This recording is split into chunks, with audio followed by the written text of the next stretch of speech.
San Gregorio de Almada, un pequeño pueblo perdido entre colinas eternamente envueltas en neblina, tenía una calma que rozaba lo siniestro. Las casas eran de madera gastada, sus tejados negros por el paso del tiempo, y los campos parecían haber sido abandonados por la vida misma. Allí vivía don Jacinto, un hombre endurecido por la miseria y los años. Su rostro era un mapa de arrugas profundas, sus manos, cuarteadas como la tierra seca, y su aliento siempre impregnado del olor ácido del aguardiente.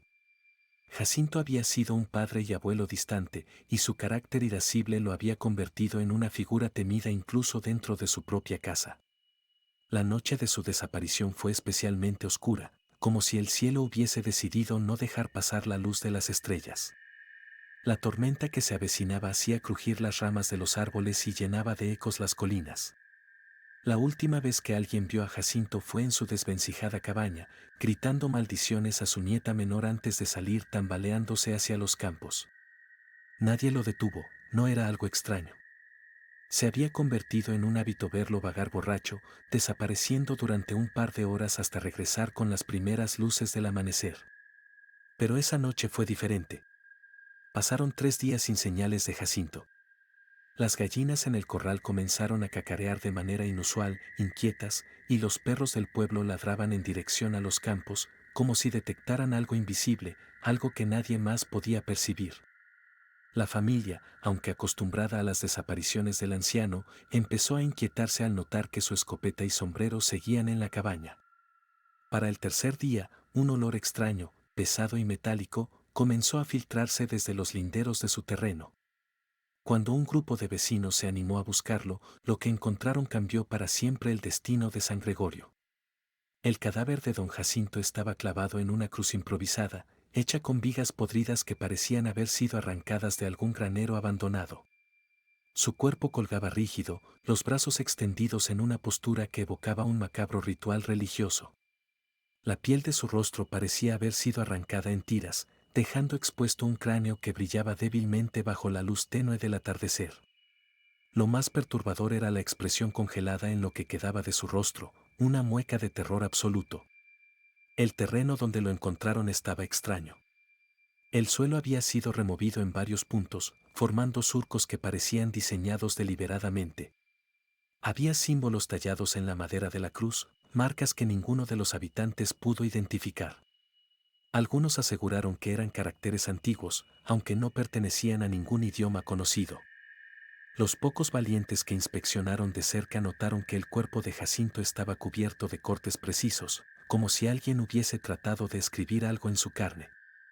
Pero el detalle más escalofriante se encontraba en el pecho, donde un mensaje grabado con cuchillo rezaba: "El primero ha caído. Pronto vendrán más". Esa noche, la familia intentó enterrar el cuerpo, pero algo extraño ocurrió. La tierra que cubría el cadáver se desprendía sola, como si lo rechazara. Por más que cavaran y llenaran el agujero, al amanecer el cuerpo de Jacinto volvía a estar al descubierto, envuelto en una fina capa de rocío que brillaba con un tono rojizo. Fue entonces que la familia, desesperada, decidió consultar al anciano del pueblo, don Mateo, un hombre que tenía fama de conocer historias antiguas y rituales olvidados. Mateo llegó al terreno con una expresión de gravedad que solo se veía en los funerales. Examinó la cruz, los símbolos y el cuerpo con una linterna temblorosa. Cuando terminó, apenas pudo hablar. Según él, aquello no era obra de un asesino común ni un acto de venganza. Era algo más oscuro, algo que tenía raíces en el pasado del pueblo. Habló de una maldición antigua, un pacto sellado con sangre hacía más de un siglo, cuando los primeros colonos llegaron a San Gregorio. Jacinto, según sus palabras, no era más que el primero en pagar un precio que, hasta ahora, había permanecido oculto. La noticia de la crucifixión se extendió como un incendio, y pronto el ambiente en el pueblo cambió. Las noches se volvieron más frías, los animales comenzaron a desaparecer, y el eco de pasos que no pertenecían a nadie resonaba en las calles después de la medianoche. Algunos vecinos empezaron a decir que veían figuras encapuchadas caminando por los campos, mientras otros aseguraban haber escuchado susurros provenientes de los bosques cercanos. Lo más extraño de todo fue el cubo metálico que encontraron a pocos metros del lugar donde estaba la cruz. Parecía completamente fuera de lugar, era perfectamente geométrico, con una superficie pulida que reflejaba los rostros de quienes se atrevían a acercarse. Nadie podía levantarlo ni moverlo. Era como si estuviera anclado al suelo por fuerzas invisibles. Mientras el miedo comenzaba a envolver a San Gregorio, la familia de Jacinto enfrentaba una nueva realidad. Lo que le había ocurrido al anciano no era un hecho aislado. Era el inicio de algo mucho más grande, algo que lentamente comenzaba a despertar bajo las colinas y que pronto reclamaría más vidas. Sin que nadie lo supiera, la cruz no era un final, sino un inicio. La misteriosa cruz de don Jacinto no era la única anomalía que acechaba a San Gregorio de Almada. A pocos metros del lugar donde fue encontrado su cuerpo, yacía un cubo metálico que desde el principio inquietó a los curiosos. Parecía un objeto sacado de otro mundo, perfectamente geométrico y de un brillo antinatural que absorbía la luz del sol en lugar de reflejarla. La superficie del cubo era completamente lisa, salvo por unas diminutas marcas grabadas que se asemejaban a jeroglíficos o runas desconocidas. Ninguna herramienta podía rayarlo ni moverlo, era como si estuviera fusionado con la tierra. El primero en obsesionarse con el objeto fue Isidro, un hombre joven y ambicioso que vivía en el extremo del pueblo. Hijo de una familia humilde, siempre había soñado con salir de San Gregorio y dejar atrás la pobreza que lo asfixiaba.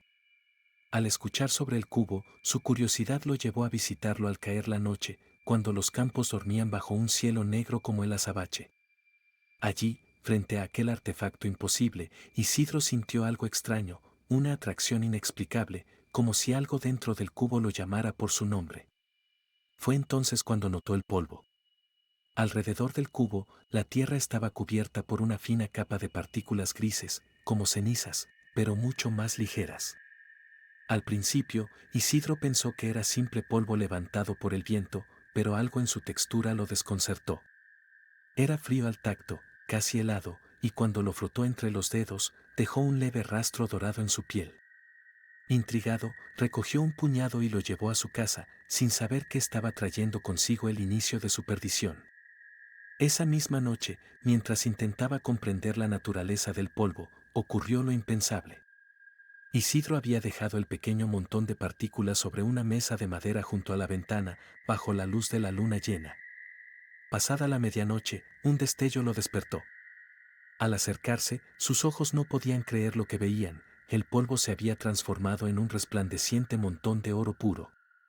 Monedas, pequeñas pepitas, e incluso lo que parecían diminutas esculturas doradas surgieron del polvo como si hubieran sido moldeadas por una mano invisible. El joven quedó fascinado, pero también aterrorizado. Decidió no contarle a nadie, temeroso de que lo acusaran de brujería o que intentaran quitarle su hallazgo. A la mañana siguiente, sin embargo, notó que el oro había perdido su brillo y se había vuelto nuevamente gris. La transformación era efímera, un fenómeno que solo ocurría bajo el manto de la noche. Durante semanas, Isidro comenzó a recolectar el polvo cada noche, llenando pequeños frascos y convirtiéndolo en oro mientras el pueblo dormía. No tardó en amasar una pequeña fortuna que, aunque lo hacía feliz, lo llenaba también de paranoia. Se decía a sí mismo que su buena suerte era un regalo, una oportunidad que debía aprovechar. Pero el cubo metálico, de donde parecía emanar el polvo, lo inquietaba cada vez más. Había noches en las que, mientras recogía las partículas, escuchaba un susurro, un murmullo bajo y gutural que parecía venir de dentro del cubo. Las marcas grabadas en su superficie parecían moverse bajo la luz lunar, cambiando de forma como si estuvieran vivas. Más de una vez, Isidro pensó en dejar de acercarse al objeto, pero su avaricia siempre era más fuerte que su miedo. Pronto, comenzaron a suceder cosas extrañas en su casa. Las paredes parecían transpirar un líquido oscuro, y el oro que acumulaba emitía un tenue brillo rojo en las madrugadas. Además, un hedor sulfúrico empezó a impregnar su habitación, como si el aire mismo estuviera contaminado. Una noche, al mirar su reflejo en un espejo, Isidro notó que sus ojos habían cambiado, sus iris ahora tenían un tono dorado y parecían vibrar bajo la luz de la lámpara. El punto de quiebre llegó cuando intentó usar su fortuna para salir del pueblo. Llenó un saco con monedas de oro y caminó hasta la ciudad más cercana, decidido a abandonar San Gregorio para siempre. Pero, al llegar al mercado, descubrió que las monedas no eran aceptadas.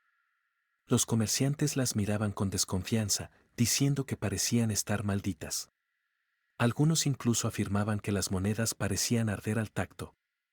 Frustrado, regresó al pueblo, solo para descubrir que el polvo había comenzado a expandirse. Ya no estaba limitado al cubo, ahora cubría partes de su propio terreno y, peor aún, parecía moverse como si tuviera vida propia. Una noche, mientras dormía, soñó con el cubo. En el sueño, las marcas en su superficie se abrieron como ojos y le susurraron: el oro no es un regalo.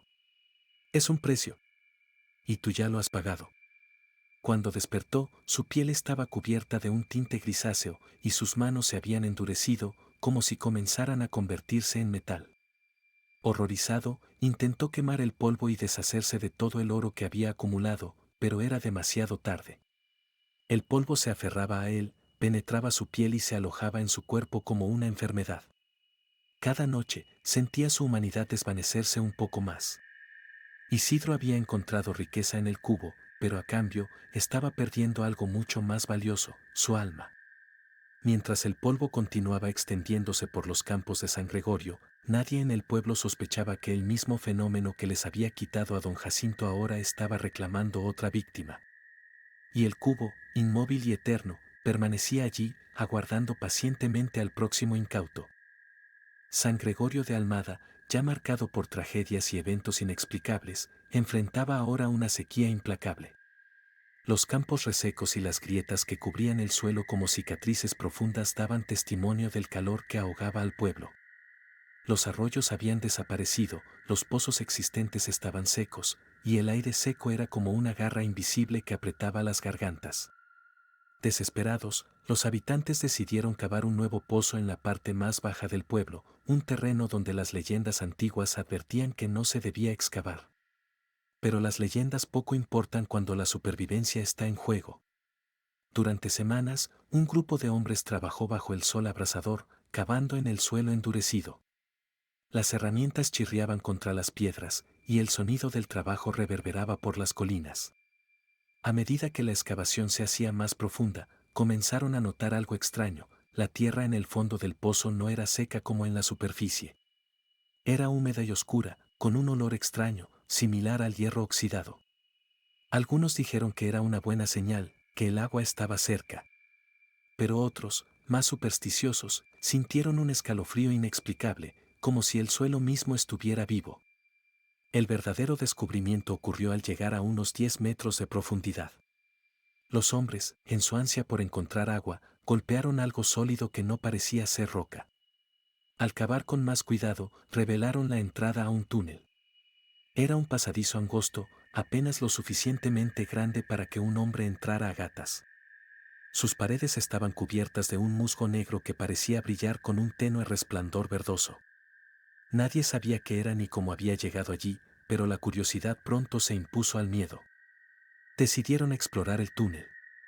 El primer hombre en entrar fue Manuel, un joven robusto conocido por su valentía o quizá su imprudencia. Se ató una cuerda alrededor de la cintura y descendió con una linterna en mano. Los demás esperaron ansiosos en el borde del pozo, escuchando el eco de sus pasos mientras desaparecía en la oscuridad. Durante unos minutos, todo estuvo en silencio, excepto por el sonido de la cuerda deslizándose lentamente hacia las profundidades. Luego, un grito desgarrador rasgó el aire, seguido por un ruido seco, como si algo pesado hubiera caído. Cuando los hombres tiraron de la cuerda, la encontraron completamente cortada, como si algo afilado la hubiera seccionado desde dentro del túnel. Manuel no volvió a salir.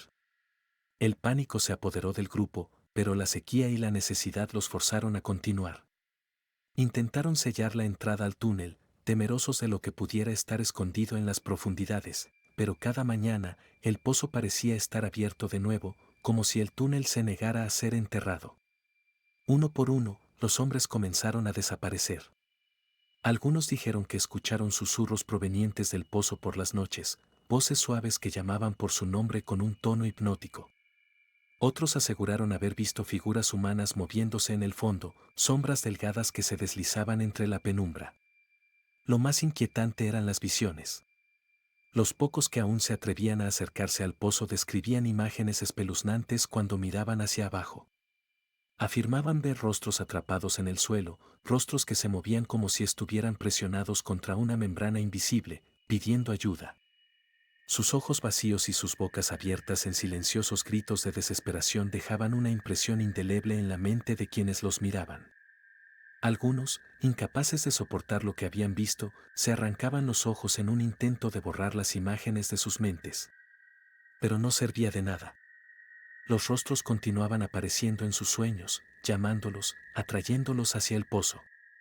El punto culminante llegó una noche de luna nueva, cuando un grupo de vecinos, liderados por don Mateo, el anciano del pueblo, decidió enfrentarse al pozo una vez por todas. Armados con antorchas y herramientas, descendieron en grupo, decididos a explorar el túnel y cerrar cualquier cosa que estuviera causando las desapariciones. Pero a medida que avanzaban, el ambiente se volvía más opresivo. El aire era espeso, difícil de respirar, y un zumbido bajo, casi imperceptible, llenaba el túnel, como el sonido de miles de insectos moviéndose al unísono. Al llegar al final del túnel, encontraron una cámara amplia, iluminada por un extraño resplandor fosforescente que emanaba de las paredes. En el centro de la cámara había un pozo más pequeño, rodeado por pilares de piedra tallados con figuras grotescas que parecían retorcerse bajo la luz. En el fondo de este segundo pozo, algo se movía, algo que no tenía forma definida pero que parecía estar vivo. Los hombres apenas tuvieron tiempo de reaccionar antes de que el zumbido se intensificara y el suelo comenzara a temblar. Uno a uno, los hombres comenzaron a desaparecer en la oscuridad. Las antorchas se apagaron, y los gritos se apagaron con ellas. Don Mateo, el único que logró salir del túnel con vida, no volvió a ser el mismo. Su cabello se volvió completamente blanco, y sus ojos, vacíos de toda razón, parecían mirar más allá del mundo visible. Durante los pocos días que sobrevivió después de la expedición, solo repetía una frase una y otra vez: el pozo no da agua, da hambre. Y siempre tiene hambre. Desde aquella noche, nadie más se atrevió a acercarse al pozo. Pero la maldición no terminó ahí. Por las noches, los habitantes del pueblo escuchaban el sonido de pasos provenientes de las profundidades, como si alguien o algo estuviera subiendo lentamente. Y en la superficie, junto al pozo maldito, comenzaron a aparecer huellas frescas de pies descalzos que conducían hacia las casas de San Gregorio. Los descendientes de San Gregorio de Almada, esparcidos ahora por ciudades distantes y pueblos vecinos, llevan consigo el peso de un legado que se rehúsa a morir. Sentados alrededor de fogatas o en los sofás de salas iluminadas por lámparas mortecinas, comparten sus relatos con voces trémulas, mezclando el horror con una nostalgia pesada como el aire antes de una tormenta. Son historias que cargan el eco del folclore rural, deformadas con el tiempo, pero tan vivas y amenazantes como cuando sucedieron por primera vez. Los relatos empiezan siempre de la misma manera, con la calma engañosa de un pueblo tranquilo. Las palabras de los narradores, cargadas de un tono casi reverencial, reconstruyen San Gregorio con vívidos detalles: las colinas siempre cubiertas de neblina, los árboles retorcidos cuyas ramas parecían brazos huesudos, y el viento que nunca soplaba sin un lamento. Pero pronto, esa tranquilidad se disuelve en el caos, y los recuerdos se vuelven más oscuros, más afilados. Uno de los relatos más compartidos es el de don Jacinto, el abuelo crucificado, cuya muerte marcó el principio del fin para San Gregorio. Su nieta, ahora una anciana que vive en un pueblo distante, recuerda con precisión perturbadora el día en que lo encontraron. Nunca olvidaré su rostro, dice, con los ojos fijos en algún punto distante. Sus ojos, aún sin piel, me miraban como si quisiera advertirme de algo, como si supiera que no sería el último. Habla también de los susurros que empezaron a escucharse en las noches después de su muerte. Según ella, eran voces suaves, pero persistentes, llamándola por su nombre desde los campos. Era como si él aún estuviera ahí afuera, esperando, atrapado en algún lugar entre este mundo y el otro. Los descendientes que escuchan la historia sienten un escalofrío, como si los susurros aún pudieran encontrarlos incluso años después, a cientos de kilómetros de distancia. Otro relato recurrente es el del cubo metálico y el destino de Isidro. Su sobrino nieto, un hombre que trabaja como comerciante en una ciudad portuaria, cuenta cómo su familia cayó en desgracia después de la obsesión de Isidro con el oro que el polvo producía. El oro nos trajo riquezas por un tiempo, pero todo lo que tocábamos se desmoronaba. La casa se quemó, las cosechas se pudrieron, y los animales empezaron a morir sin razón aparente. Según él, el cubo nunca desapareció. Algunos dicen que aún está ahí, enterrado bajo el polvo y los escombros, esperando que alguien más lo encuentre. La parte más inquietante de esta historia, sin embargo, es el destino final de Isidro.